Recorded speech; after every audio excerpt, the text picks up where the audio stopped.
বাদ দিয়ে দলগুলা কোরআনের আইনে চলবে, কোরআন শাসন করবে, আর কোরআনের শাসন অবস্থায় কোনো দুর্নীতি চাঁদাবাজি কিছুই চলবে না। আর আমরা দীর্ঘদিন ধরে আওয়ামী লীগ বিএনপি দেখছি, তারা দুইজনে একই, আমাদের মুদ্রার এপিট আর ওপিট, তারা দুইজনে চাঁদাবাজ। আর তারা আন্তর্জাতিকভাবে স্বীকৃত চাঁদাবাজ, শুধু চাঁদাবাজ না, আন্তর্জাতিক স্বীকৃত চাঁদাবাজ। আর আমরা তাদেরকে বাংলার জমিনে আর দেখতে চাই না, অবশ্যই ইসলামিক দল চাই। অন্যান্য বছর যেহেতু নির্বাচনের আগে টাকা খেয়ে মানুষ ভুলে যায় বা ঘুরে যায়, এবার কি সেটার সম্ভাবনা আছে কিনা? না, মানুষের শিক্ষা হয়েছে ইনশাআল্লাহ, বোঝা যাইতেছে সারা দেশের মানুষের এবার টাকায় কিনতে পারবে না, এবার টাকায় কেনার সুযোগ নাই। কারণ টাকায় বারবার তারা বিক্রি হইয়া দেখছে যে দেশের কী পরিস্থিতি, আর তাদের নিজের মাথা বিক্রি করে তারা দেখছে যে তাদের কী পরিস্থিতি হয়েছে। 500 টাকা খাইছে, তাদের মনে করেন না 5 লাখ টাকার ক্ষতি করে রেখেছে আগের যে দলগুলা। আর ইসলামিক দল কখনো কাউকে টাকা দিয়ে ভোট কিনবে না, তারা তাদের নীতির মধ্যে ইনশাল্লাহ থাকবে। আর কোরআনের শাসন যখন চলবে, দেখি না আমি যে যারা দুর্নীতিমুক্ত বাংলাদেশ গড়ার জন্য আগ্রহী। তাহলে সামনে কি করা যায়? সামনে হানা ভোট একটা নেওয়া উচিত। জামাত ইসলামের 2 জন মন্ত্রী ছিলেন, 3টা মন্ত্রণালয় চালাচ্ছে, স্বয়ং আওয়ামী লীগ সরকারও কিন্তু তাদের কোনো দুর্নীতি ধরতে পারে নাই। তাহলে কি জামাত ইসলাম কি প্রমাণ করে নাই যে তারা দুর্নীতির সাথে জড়িত না? আমি এই ক্ষেত্রে আপনি জানেন কিনা এই বিষয়টা? না, আমি জানেন না। আপনি কি আওয়ামী লীগের নিষিদ্ধ চাচ্ছেন? না, তাদের ইয়া চাচ্ছে, তাদের পদোদয় হোক, দেশের মানুষের কল্যাণের কাজ করলে তারা যেমন এখন অকল্যাণকর কাজ জন্য আজকে দেশ ছাড়া, কল্যাণকর কাজ যদি করে আসতে পারে সেই ক্ষেত্রে তারা আসুক, সমস্যা কোথায়?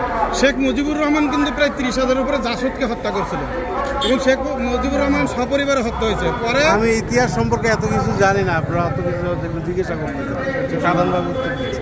আসসালামু আলাইকুম কাকা, আপনি কেমন আছেন? সামনে কোন দল ক্ষমতা আসলে বাংলাদেশের মানুষ একটি দুর্নীতিমুক্ত দেশ পাবে?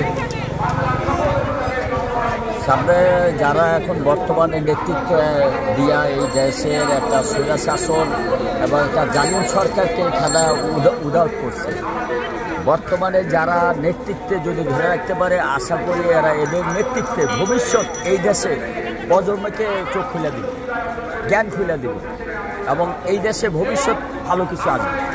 আপনি যাদের কথা বলতেছেন, ডক্টর ইউনূস, উনি কিন্তু কোনো এক সময় না কোনো এক সময় বিদায় নেওয়া লাগবে তাদের। এখন তারপরে কোন দলটি ক্ষমতা আসলে আমরা একটি দুর্নীতি এবং চাঁদামুক্ত দেশ পাবো বলে আপনি বিশ্বাস করেন? আমি ডক্টর ইউনূসের কথা বুঝাচ্ছি না। তাহলে কার কথা বুঝাচ্ছি? আমি বুঝাচ্ছি যে যাদের নেতৃত্বে, কাদের নেতৃত্ব এখন চলতেছে সেটা বলেন। বর্তমানে যারা যুব সমাজের যে নেতৃত্বটা দিয়েই একটা জালিম সরকার, খুনি সরকার, বা পিছনে যারা স্বৈরাচার সরকার ছিল, এই দেশকে যারা বারবার এই দেশের অর্থকে বিদেশে পাচার করছে, ধ্বংস করছে, জ্বালাও পোড়াও করছে, এদের থেকে মুক্ত করে আইনা এরা এই সমাজকে মানুষের সামনে তুলে দাঁড়াইছে। এরা যেন আগামীতে এই শাসন, রাষ্ট্র শাসনের দায়িত্ব পায়। মানে এনসিপির কথা বলতেছেন?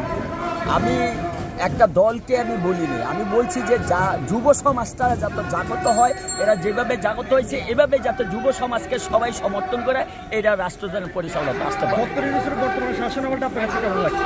ডক্টর ইউনূসের শাসন আমল যেটা, ওটা হলো অস্থায়ী, এটার কোনো স্থায়ী না, এটা সে কদিন পরে চলে যাবে। এরপর আপনি কাকে চান? আপনার পছন্দ কোনো দল আছে? আমার ব্যক্তিগত কোনো পছন্দের দল না, আমি চাই যে যারা এই দেশকে জালিম থেকে মুক্ত করছে তারা এই দেশের শাসন করতে পারছে। আমার কথা বুঝেন নাই, সব দলে মিললে এই দেশকে শাসন করে, সমস্যা নেই। কিন্তু পিছনে যারা সোজা শাসন করছে স্বাধীনের পর থেকে, আমার বয়স 65, আমি দেখছি যারা স্বাধীন করছে, স্বাধীন করার পরে রক্ষী বাহিনীর তামাশা দেখছি, মুক্তিযুদ্ধের তামাশা দেখছি, রাজাকারদের দেখছি, জাসদের দেখছি, বাসদের দেখছি, আমি সব দেখছি। আমার বাবা একজন এই দেশের এই মুক্তিযোদ্ধা ছিলেন, কিন্তু এই দেশে সবাই আসে খালি লুটেরা আর বিদেশে ব্যাংকে টাকা।